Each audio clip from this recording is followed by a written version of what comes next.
But as the days went on, he became more and more enthused with the project. And he became more and more completely engulfed in this project. And pretty soon, after 4 years, 400 figures and 9 scenes later, he had changed more than the chapel. He had changed the direction of art in Europe, and more so, he himself had changed. He was so immersed in it that he said, I was only 37 years old, but my friends who saw me asked me how I had become the old man that I had become. What had happened? What had changed in him?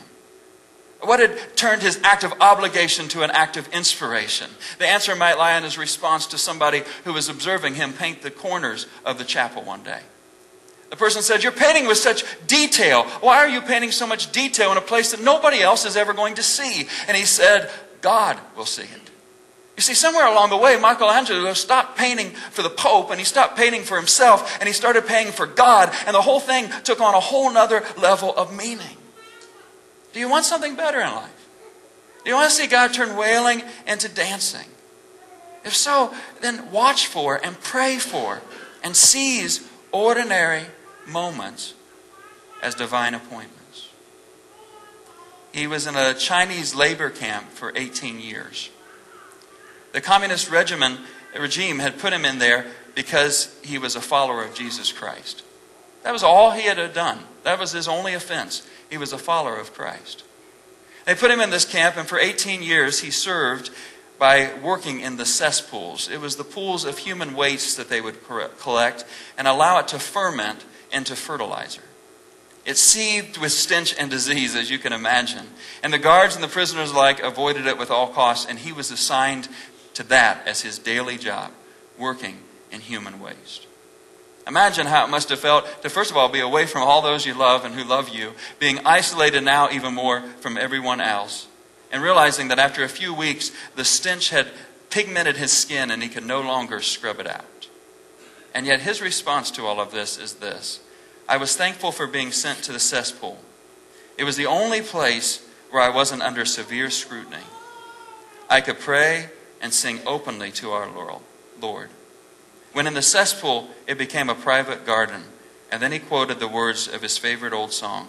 I come to the garden alone, while the dew is still on the roses, and the voice so clear whispers in my ear, and the Son of God discloses. And he walks with me, and he talks with me, and he tells me I am his own. And the joy we share as we tarry there, none other has known. You want something better in life? You want to see God turn wailing into dancing? Then pray for it, and watch for it, and seize ordinary, even difficult moments as divine appointments. But maybe you say, well, Chad, give us somebody we can relate to. You've talked about Jesus. You've talked about Michelangelo. You've talked about some guy who must have been some super Christian to be in prison for his faith. Let's talk about somebody that we can relate to. Well, how about a mother of a member of our church family here? She recently was diagnosed with cancer for the second time.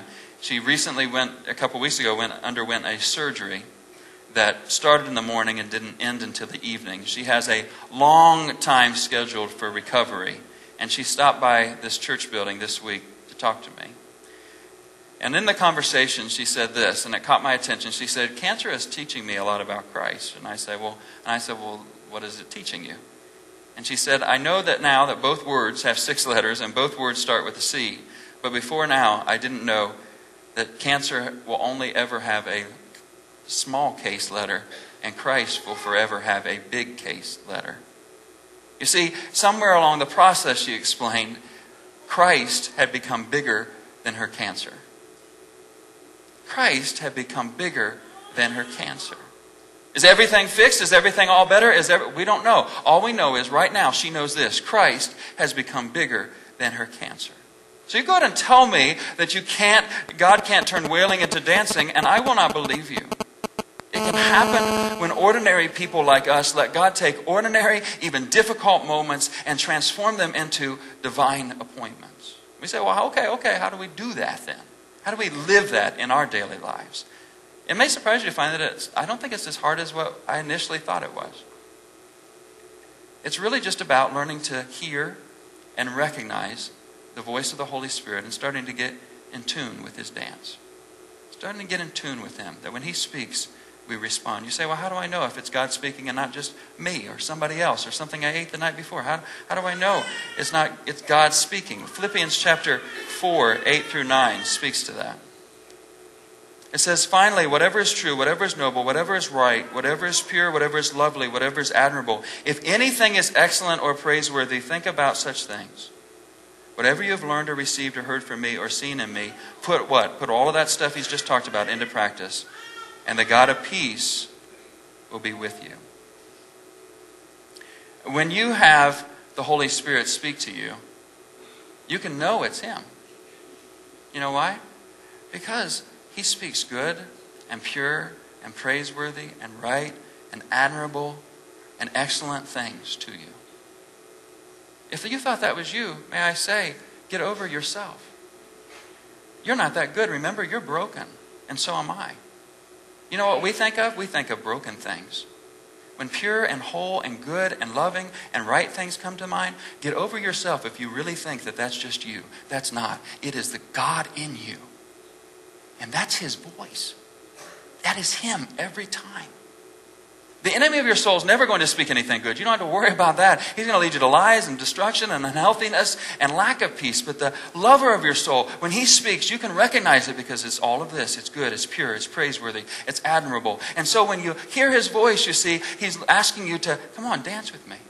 Come on, get out of your chair and dance with me on this. Just dance with me. And I'm telling you, this is when life gets fun.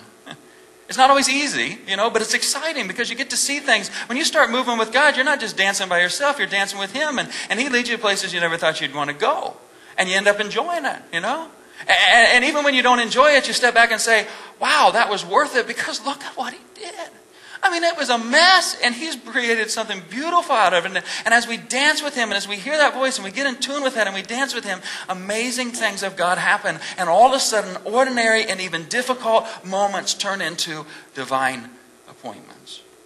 A few weeks ago on a Sunday evening, right before our kids' bedtime, Anna came to me and did something she's never done and hasn't done since. And she came to me and she said, Daddy, dance with me. Now, I did not feel like dancing. It had been a long day.